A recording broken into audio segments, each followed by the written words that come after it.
Bueno, allá voy, y que sea lo que Dios quiera. Cualquier cosa, doctor, ¿sabes dale, qué? Marcelo, dale para adelante. Ocurre junto, doctor. Ocurre junto, Marcelo. En primer lugar, Marcelo, quiero transmitir... si me permitís, le quería decir Xingnian Kuai-le. Los chinos están cumpliendo, están con su año nuevo en este momento. Así que feliz año.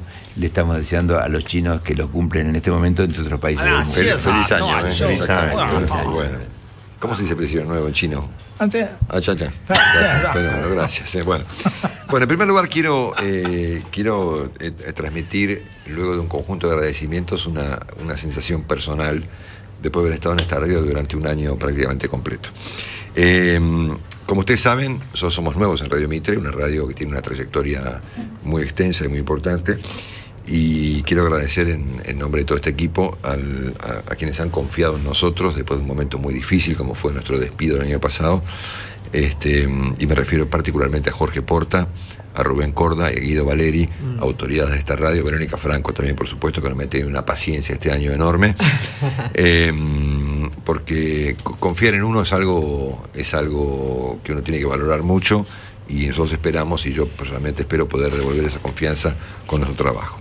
El personal de esta radio ha sido con nosotros, nuevitos aquí, extraordinariamente generoso, y el ambiente de trabajo en Radio Mitre me ha sorprendido muchísimo, porque de afuera a mí siempre me parecía una radio fría, distante, como histórica, como una especie de monumento, digamos, y finalmente me encontré con el lugar más afectuoso que he conocido y más cálido para trabajar en 25 años de carrera o más todavía.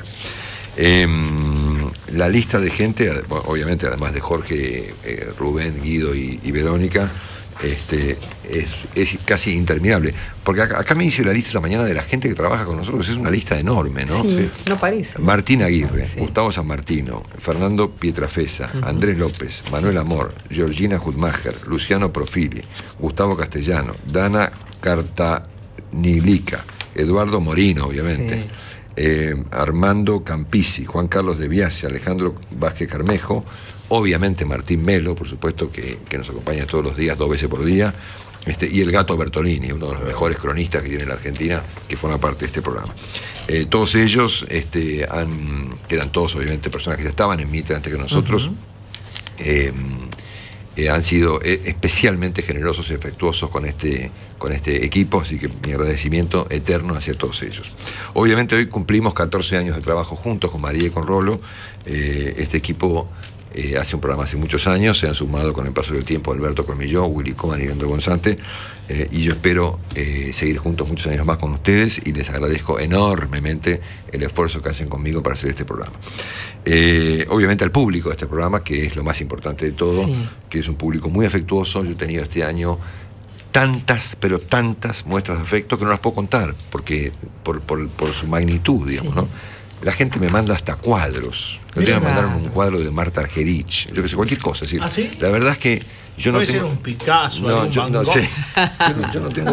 yo no tengo manera. Mail, comentarios por la calle, es decir, yo no tengo forma no tengo ni forma ni tiempo de agradecer personalmente cada una de las muestras de afecto que hemos recibido este año aquí en Radio Mitre de parte del público, pero claro, obviamente tenemos que agradecer que hemos sido acompañados por un nivel de audiencia que en algún punto fue casi histórico, ¿no? Llegamos al 55% de la audiencia, o sea, de toda la gente que pone una radio, hemos oscilado entre el 50 y el 55% de ese encendido, y es una cifra que no solamente tiene carácter histórico, sino que por supuesto de nuestra parte genera un enorme compromiso y un agradecimiento eterno, porque es algo realmente que ni nosotros esperábamos.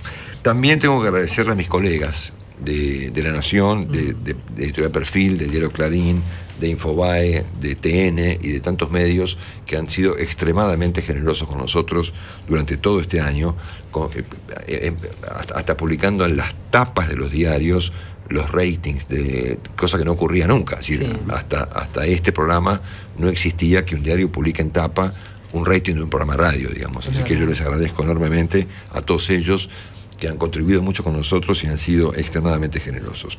También un agradecimiento muy especial a Jorge Renata y a todo su equipo. Aquí paréntesis, y cuando nosotros llegamos a esta radio me decían, no, que la nata, que cuidado con la nata, que es dificilísimo, ¿no es cierto? Y que es inconvivible y que es más malo que pegarle a la madre. La verdad que es un pan de Dios. La verdad que hemos encontrado en Jorge Lanata un gran compañero de trabajo. Le deseamos que se recupere pronto de su vesícula. Está en Buenos Aires ya, por suerte. Está en Buenos Aires. Exacto, le mandamos un abrazo enorme. Y todo el equipo de Jorge ha sido realmente también con nosotros muy, muy afectuoso. Así que bueno, a todos ellos, muchísimas, pero muchísimas gracias. Y esperamos poder retribuir tanta generosidad y afecto como he recibido, tanto de toda la radio, de Radio Mitre como del público, retribuirlo con nuestro esfuerzo en los próximos años, siendo que pretendo quedarme con ustedes 14 años más. ¿Ah, sí? Total 28. ¿Con nosotros? Digamos, sí. ¿Ah, sí? Efectivamente, sí. Es una confesión que les hago. Está bien, Marcelo. Es He pensado mucho. Corazón abierto. como una propuesta Bien, para toda la vida, ¿no? He pensado mucho en eso. ¿Me lo dejas pensar a mí, Marcelo? No, he pensado si era el momento oportuno de cambiar el equipo entero, digamos. No, y en el mil fondo veces. dije, no, la verdad que después después de 14 años, Rolo y María son, obviamente, dos de los profesionales más importantes que tiene la radiofonía argentina en muchos años. Sin duda, lo pienso, ustedes saben que yo lo pienso. Marcelo. Alberto es un personaje, obviamente, como ustedes ya saben, completamente fuera de lo común, y se ha convertido casi en un padre para mí, o un hermano, y Willy y Leandro son dos fenómenos que se han incorporado a este equipo con muchísimo éxito, y espero que nos acompañen muchos años más. Ojalá así sea. Dicho todo esto, allá voy. Allá voy. Aclaramos que nosotros no tenemos nada que ver con A partir de ahora. A partir de ahora. Quédate solo, Marcelo. Verá que tengo, No tenemos nada que ver con el Todo comentario. fenómeno, muchas gracias. Nosotros también Todo te muy queremos. lindo, pero... Ahora sí. Ahora, Esta querido. parte con nosotros no me gustaría- Nosotros no tenemos nada. me gustaría. Bueno, también agradezco, ¿sabes qué? Hay otros colegas de la radio a quienes le agradecemos mucho, por supuesto. Pepe Lachey, por ejemplo, y otros, les mandamos a todos ellos un abrazo. Al señor del Misier, por supuesto, le mandamos un abrazo también. A Edgardo Mesa. A toda la gente del noticiero, por supuesto, de la radio, que son todos unos fenómenos. Bueno, así que bueno, me olvidé de alguno, pero a todos ellos, obviamente. A Horacio Caride, por supuesto. Horacio, También, por supuesto. favor. Gran Caride. El gran Caride, un fenómeno también. Bueno, allá vamos. Voy a intentar en 10, 15 minutos responder a la pregunta de cómo hemos llegado a esto. ¿No? ¿Cómo hemos llegado a esto? ¿No? Buena pregunta. Bueno. Si miramos un poquito la agenda del año 2013, las cosas que nos han pasado a los argentinos en materia pública, por supuesto, en 2013, la verdad que la enumeración ofrece un espectáculo bastante lamentable. Hemos tenido este año el tema de Irán, que terminó básicamente en un papelón de carácter internacional muy, muy delicado. Hemos tenido este año un intento del gobierno fallido de una reforma judicial que era un divague, digamos, y que terminó chocando contra la Corte, con un empeño del gobierno muy importante en ir contra una corriente que estaba muy firme en contra, y que bueno, ahí hemos invertido gran parte del año en una cosa que finalmente no ocurrió. Hemos tenido el caso Báez, que ha complicado mucho las cosas y que ha puesto sobre la escena el problema de la corrupción en Argentina, no solamente en el caso de Báez, sino en otros casos similares, como el del vicepresidente Vudú y otros casos por el estilo. Hemos tenido este año el fallo de la Corte para la Ley de Medios, una ley de medios tan mala, pero tan mala, que hasta el fallo favorable la convierte en inaplicable, ¿no? Porque finalmente hemos invertido años en debatir un tema para que finalmente básicamente nada cambie y haya cada vez más medios en manos oficiales. Hemos tenido elecciones legislativas en octubre y las primarias en agosto, que no han tenido básicamente ningún resultado en el plano práctico. Hemos tenido un cambio de gabinete básicamente arruinado. El presidente, creo que lo marcaba esto Jorge Asís hace un tiempo, ha arruinado una de sus mejores ideas, que fue la idea de delegar, que finalmente quedó básicamente en nada. Y hemos terminado el año con el debate en torno al general Milani, siendo que si nos faltaba a los argentinos dividir algo, pues hemos dividido al ejército, ¿no es cierto? O sea que y obviamente sin contar lo que ya hemos profundizado con Willy y con Tomás Bulat, que es el plan económico, que lo terminamos con un año realmente muy, muy complicado, con una inflación por las nubes, con las reservas, con 13.000 millones de reservas, y con un fracaso básicamente en todo lo que el gobierno ha emprendido en materia económica. Entonces, claro, estamos considerando solamente esta agenda de este año que termina en el día de hoy, cuyo resultado está a las luces visible, digamos, ha sido un estrepitoso fracaso.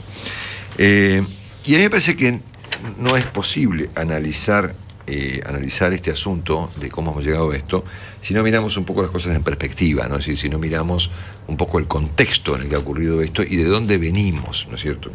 Entonces yo ahí lamento mucho, pero creo que hay que remontarse por lo menos al 2007 para empezar a entender por qué hemos llegado a esto. En el periodo 2007-2011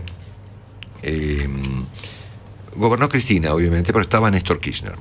Ustedes recuerdan que cuando Cristina llegó al poder en 2007 venía a hacer básicamente tres cosas por lo poco que sabíamos, porque aquella campaña, la campaña que lleva a Cristina a la presidencia en 2007, fue una campaña muy corta, digamos, muy corta, con muy poco debate, con muy poca participación de la propia candidata, digamos, en los medios de comunicación. Sí. Ella dijo muy poco, recuerdo 2 o 3 reportajes, por otra parte muy amañados, pero entendimos en aquel momento que Cristina venía a hacer básicamente 3 cosas. Venía a deschavizar la política exterior. Cristina dijo, bueno, yo quiero un país como Alemania, ¿se acuerdan? ¿Sí? Cristina venía a corregir algunas distorsiones que ya había en la economía de 2007, obviamente mucho más suaves que las de hoy. Y Cristina venía a ser un país más dialogado. Se citaba que Cristina era una eximia parlamentaria, muy entrenada en el ejercicio del diálogo político, digamos, por su experiencia como senadora y como diputada, y ahí estaba un poco planteada la agenda, digamos, que entusiasmaba a la Argentina del 2007 con estos preceptos, digamos, que vaya uno a saber si fueron una construcción teórica de los analistas, si fue una expresión de deseos, si fueron lo que Cristina quiso plantear, pero bueno, esta era la idea que había en 2007 respecto de la Argentina. Automáticamente Cristina asume, en 2007 ocurre el tema Antonini Wilson, digamos, que yo creo que fue lo que la sacó completamente del camino. O sea, por la banquina empezamos a andar ya al principio del 2008 con aquella denuncia que fue bastante ruidosa y bastante suave en comparación con lo que se dice hoy en día respecto de la corrupción en el gobierno, pero me parece que Cristina fue una persona muy influenciable, evidentemente, por el medio ambiente, y aquel episodio que ocurre 48 horas después de su asunción, la sacó completamente de la agenda. Después vino el campo, que fue una segunda crisis complicada. Después vino la derrota electoral del 2009, vino la crisis por el Banco Central, vino las instancias previas, el trimestre previo a la muerte de Kirchner, que fue un trimestre muy complicado en materia política. Es decir, Cristina tuvo un conjunto de crisis consecutivas, seguidas, en el periodo 2007-2011, cada una de ellas acompañada por algún nivel de recuperación, ¿no? Había una crisis y automáticamente venía una recuperación. Y este formato, digamos, crisis-recuperación, fue lo que signó al primer mandato de Cristina, con la economía que estaba, excepto en 2008, digamos, o 2009, bastante para arriba, sobraban los dólares, llovía la soja, yo qué sé. Había un ambiente, digamos, bastante más favorable al actual, con más reservas, con algo menos de inflación. Obviamente, los pronósticos que ya había en aquel momento son bastante coincidentes con lo que pasa hoy, pero en cualquier caso el escenario era tanto mejor al actual, pero claro, estaba este formato, digamos, que caíamos en una crisis y automáticamente venía alguna recuperación. Cada recuperación fue producto de la plasticidad que tenía Néstor Kirchner para salirse de los problemas. El tipo siempre inventaba algo, adelantaba las elecciones, se ponía como candidato, inventaba las listas testimoniales, se la agarró con los medios de comunicación, hacía cosas, digamos, ¿no? Tenía diálogo. Yo pienso de todos modos que Kirchner fue, de algún modo, como empeorando su estado de cosas durante el periodo inicial de Cristina, pero aún así, tenía una plasticidad que evidentemente luego de su muerte el gobierno perdió. Inclusive con su propio fallecimiento, el propio Kirchner generó una instancia de recuperación para Cristina muy importante, que fue la que ocurre cuando ocurren las elecciones del 2011, ¿no es cierto? Entonces, aquel periodo, el periodo inicial de Cristina, tiene este formato tan particular de las subidas y las bajadas, reflejadas, por ejemplo, por las encuestas. Cristina oscilaba entre el 60 de imagen positiva y el 20, ¿no es cierto? Subía, bajaba, ¿no es cierto? Bueno, hasta que muere Kirchner, ¿no es cierto? Ahí ocurre este periodo tan particular de la vida argentina. Ahí ocurren las elecciones de presidencial del 2011. Cristina compite básicamente contra nadie, obtiene una diferencia de votos, primero histórica en términos de la competencia y segundo histórica en términos de cantidad. Es decir, Cristina tuvo una elección presidencial del 2011 que fue única en la historia argentina. Sí. Nunca nadie sacó tantos votos, ni Alfonsín, ni Menem, ni de la Rúa, ni nunca nadie sacó tanta diferencia con el segundo ni con el tercero. O sea, fue un acontecimiento, digamos, completamente increíble, ¿no es cierto? Automáticamente culmina este periodo que arranca en 2007 y culmina con esta elección tan impactante del 2011. El formato crisis y recuperación se convierte en un formato solamente crisis. Entonces, aquello que fue un serrucho se convierte en una barranca, ¿no es cierto? A partir de ahí, chao. Y la primera medida que toma Cristina cuando obtiene su segundo mandato, digamos, creo que fue en noviembre del 2011, diciembre del 2011, si no me equivoco, ya sin Néstor, fue el control de cambios. La primer medida que toma Cristina como presidente, ya sin Néstor, fue mandar la gendarmería y los perros a la calle, ¿no es cierto? Y de ese episodio, producto de un diagnóstico completamente equivocado de las cosas, nunca más volvió. Y a partir de allí empieza la debacle que estamos viendo hoy en día. Lo que estamos viendo hoy es consecuencia no solamente de las cosas que Cristina hizo luego del triunfo del 54%, sino de las cosas que Cristina interpretó. O sea, de aquel diagnóstico de Cristina estamos en estas consecuencias. ¿Cuál fue el diagnóstico del momento? Bueno, estábamos frente a una conspiración. Una presidenta que gana las elecciones con 54% de los votos y que le saca montañas de votos a la competencia y que estaba sola frente al arco para patear el penal más fácil de la historia argentina, comete un error catastrófico, que es interpretar que estaba frente a una conspiración. Y ahí le entregó la llave de la solución a Guillermo Moreno. Y a partir de ahí, chao. A partir de allí viene un periodo signado por esto que hemos llamado con el doctor un poco en serio, ¿cómo se llamaba el doctor? El empecinamiento terapéutico. Si el gobierno interpreta que los problemas, que las soluciones a los problemas no eran equivocadas, sino era un problema de cantidad. Es decir, que el remedio era el correcto, solo que le faltaba más dosis. Y pasamos del control de cambios, de los perros al control del control, al cepo, del cepo al recontracepo, del cepo al cerrar importaciones, hasta que terminamos en este desastre de carácter descomunal. Y ciertamente durante todo este periodo, 2011-2013, que culmina de algún modo con la derrota electoral del mes de octubre pasado, hemos visto una dinámica muy acelerada en materia de crisis y hemos visto, digamos, un grado de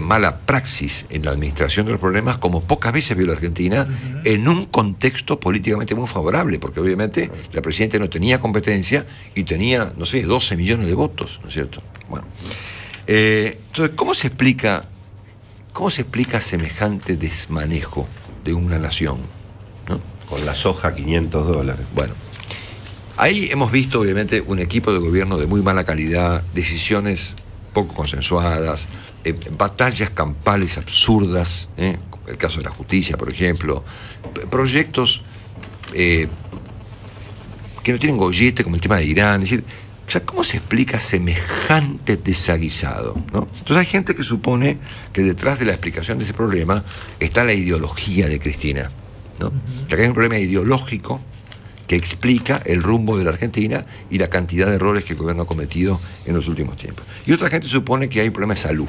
Viste que son los dos grandes hipótesis de la gente que supone que esto no anda muy bien y, bueno, de algún modo hay que explicarlo. Entonces hay gente que cree, bueno, mira, que es una persona muy ideologizada, entonces la ideología le impide ver algunas cosas, o la salud. que la operación, que la tiroides, que la caída, que la cabeza. En cuanto al tema ideológico, a mí me parece que no hay ninguna ideología que pueda explicar semejante, porque ustedes miren por ejemplo, el caso peruano, por ejemplo, ¿no? Perú tiene un presidente ideologizado, ¿no es cierto? Ollanta Humala, ¿no es cierto? Lo comparaban con Chávez, 2,9 de inflación, ¿no es cierto? 2,9 de inflación, cierra hoy el año de Perú, ¿no es cierto? Entonces, claro, yo pienso, a ver, Cristina, ¿tiene una ideología o tiene una postura? Porque yo recuerdo, a ver, ideología tenía Alfonsín, ¿no es cierto? Uno iba a la casa de Alfonsín y se encontraba con la biblioteca con todo el libro de Gramsci, ¿no es cierto? O sea, políticos con ideología ya no hay muchos, ¿no es cierto? Entonces me da la impresión de que el gobierno que todo el mundo supone que tiene una ideología muy marcada, lo que tiene es una postura, ¿no es cierto? Tiene una postura ante cierta... ¿Cuál es la esencia de la postura? Bueno, que ellos no son el gobierno, sino que son la oposición a algo, ¿no? Que hay en la Argentina una especie de fuerza conspiradora constante, las corporaciones, los medios de comunicación, el mundo. Frente a ese fenómeno que quiere arruinar al país, el gobierno no es el gobierno, sino la oposición a esos tipos que quieren arruinar al país, y lo han arruinado durante 30, 40, 50 años, donde han mezclado todo, ¿no es cierto? Han mezclado a Videla con De la Rúa, ¿no es cierto? Para explicar lo que tenemos enfrente, ¿no es cierto?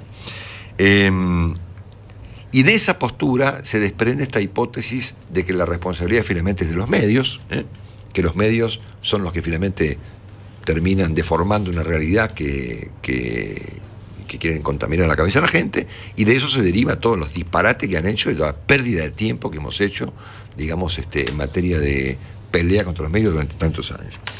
Así que a mí no me resulta que el gobierno tenga una... Yo no conozco que Cristina haya leído muchos libros, ¿no?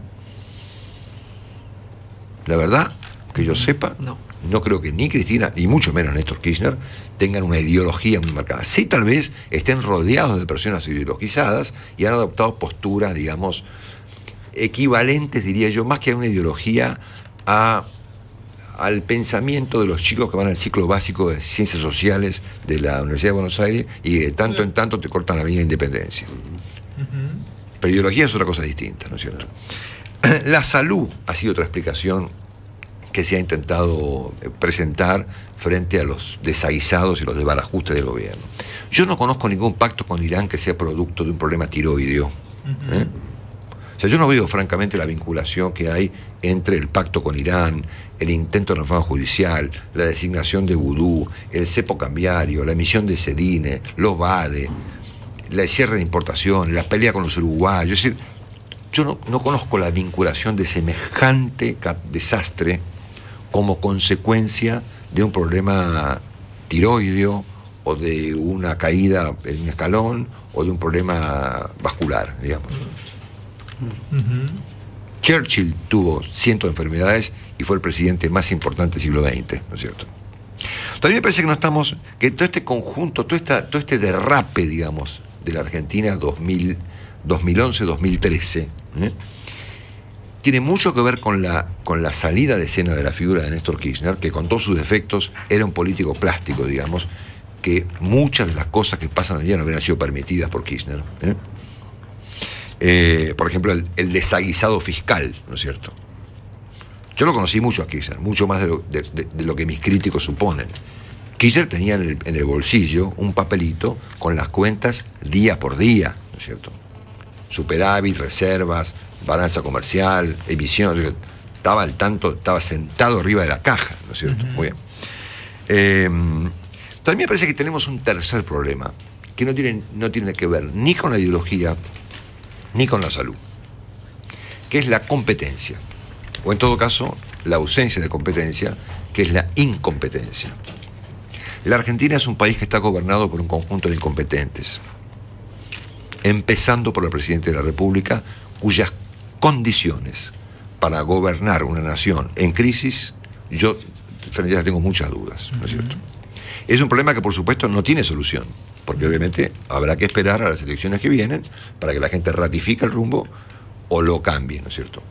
Pero me parece que le pasa a los países, a la Argentina le pasa, le ha pasado en otras oportunidades y le pasa a otros países que de repente están gobernados por gente que no sabe gobernar. Gente que, como dijimos acá un poco en broma, un poco en serio, se parecen a los protagonistas de la película El Quinteto de la Muerte, es decir, que son víctimas de su propia incompetencia, ¿no? Entonces me parece que la idea de la ideología o la idea de la salud no explican lo que la señora Presidenta de la República ha hecho con su país, 2007, 2011 más o menos, 2011, 2013, con mucho énfasis y con mucho entusiasmo, ¿no es cierto? A ver, rodearse de personas de una incompetencia completamente visible, ¿no es cierto? Designar personas completamente cuestionadas, cambiar de discurso todos los días, poner la economía en manos de Guillermo Moreno y de Hernán Lorenzino, colocar un cepo cambiario que destrozó la economía argentina, no advertir que cuestiones como la energía, como la infraestructura, no pueden estar manejadas por los que la han arruinado, ¿no es cierto? No advertir que en la Argentina no andan ni los teléfonos. Pactar con Irán bajo el argumento de que Irán va a ser que el mundo se derrumba. El mundo se derrumba, entonces surgen los nuevos países potencia, Venezuela, Irán y Rusia, ¿no es cierto? Mirá vos. Entonces, estas determinaciones no tienen que ver ni con la salud, ni con la ideología. Tienen que ver con la incompetencia. Tienen que ver con que una persona no está preparada para gobernar un país, no está preparada. Una persona que no entiende lo que pasa. Y cuando hay un problema, ¡fum!, se va, ¿no es cierto? Y que echemos la culpa a Macri, qué sé yo, que se arregle el Capitanich. Entonces, me parece que de aquí en adelante la Argentina le espera convivir con un grado de incompetencia gubernamental como pocas veces ha visto la Argentina. Y de hecho la región tiene presidentes más competentes. Mujica, Dilma, Evo Morales, ¿no es cierto? Ollanta Humala. Digamos, sacando a Maduro, la región está gobernada por presidentes más o menos normales. ¿Qué les dirá mejor, peor, será más bueno, más malo, cuyo marido más feo? Pero más o menos la llevan, ¿no es cierto? Y no convierten un éxito político descomunal en un fracaso estrepitoso. La presidenta ha dilapidado un patrimonio político monumental y ha dilapidado un momento económico extraordinario de la Argentina. Reflejado obviamente en la propia dilapidación de las reservas, ¿no es cierto? O sea, dilapidó todo. Frente a este escenario, me resulta que el gobierno tendrá 1, 2, 3 opciones. La primera es dejar todo como está, tratar de llevarla, ¿no es cierto? Con algunos cambios de nombres. Capitanich entra por Abel Medina, Kicillof, que número 2 se pone de número 1, para que básicamente en estos últimos 30 y pico de días todo lo que han inventado fue un impuesto a los autos. Pero finalmente, en concreto, yo recién veía en un título, se aplica el impuesto a los autos. Bien, el impuesto a los autos. ¿Y? Nada. ¿Es para festejar? ¿Y qué? ¿Para que van a vender menos autos? Sí, a ver, ¿me pueden explicar en qué cabeza cabe que para arreglar el problema cambiario le metan el impuesto a los Fiat? ¿Entendés? Cosas así, pero ustedes piensan lo que hacen, ¿entendés? Entonces me dan la impresión de que un camino número 1, obviamente, es el de, bueno, seguir como estamos. El pronóstico, vaya uno a saber cuál es el resultado de la continuidad de esto que estamos viendo, que ha sido básicamente ningún cambio. Hemos cambiado nombres, el gatopardismo clásico, ¿cierto? Hemos cambiado algunos nombres para que finalmente todo siga básicamente igual. La alternativa 2 que tenemos enfrente es que el presidente decida volverse un presidente competente y modificar el rumbo y aceptar que algo en la Argentina anda muy mal e intentar cambiar. Y a veces muy difícil también. Porque ¿cómo te bajás ahora de esta situación? O sea, ¿cómo haces para frenar la emisión de manera determinante, para poner en orden las cuentas públicas, para abrirse al mundo a buscar alguna manera de conseguir plata para Vaca Muerta, para que en 4 años tengamos una red eléctrica que funcione, y cuando venga calor no se corte la luz? Es muy complicado, el costo político es muy alto, ¿no es cierto? Entonces yo no veo muy fácil que el presidente pueda hacer lo que a muchos nos parece que habría que hacer. Entonces parece que el riesgo que tenemos acá es la tercera alternativa, que es la guerra contra todo, ¿no? la radicalización. Maduro, ¿no es cierto?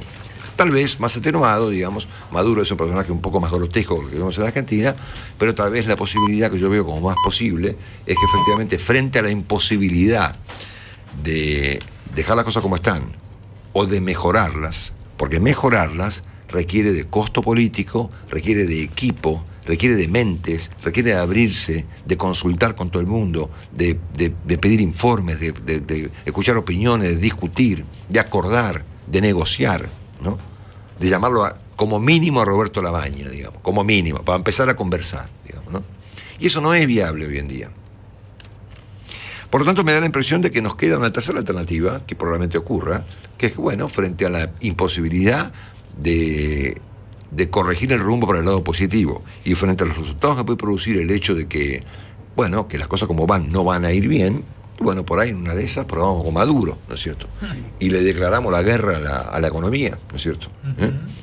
Faltarían un par de presos, digamos, ¿no es cierto? Que es lo que le falta a la Argentina.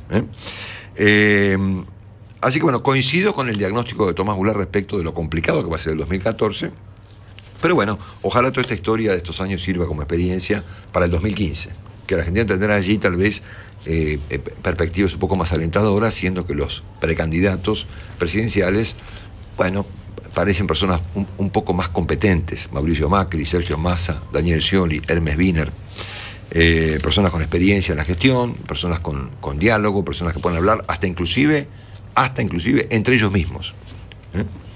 Bueno, nada, me parece que no, yo no buscaría más en los libros de la ideología ni en los manuales de la medicina para explicar lo que ha hecho un país consigo mismo, producto de la incompetencia más espeluznante que hemos visto en muchos años para manejar un país que no estaba en crisis, que tenía problemas, que tenía inconvenientes, que tenía cosas que corregir, que tenía distorsiones que arreglar, pero que en ningún caso merecía semejante nivel de autodestrucción. Marcelo Longobardi está en Mitre cada mañana.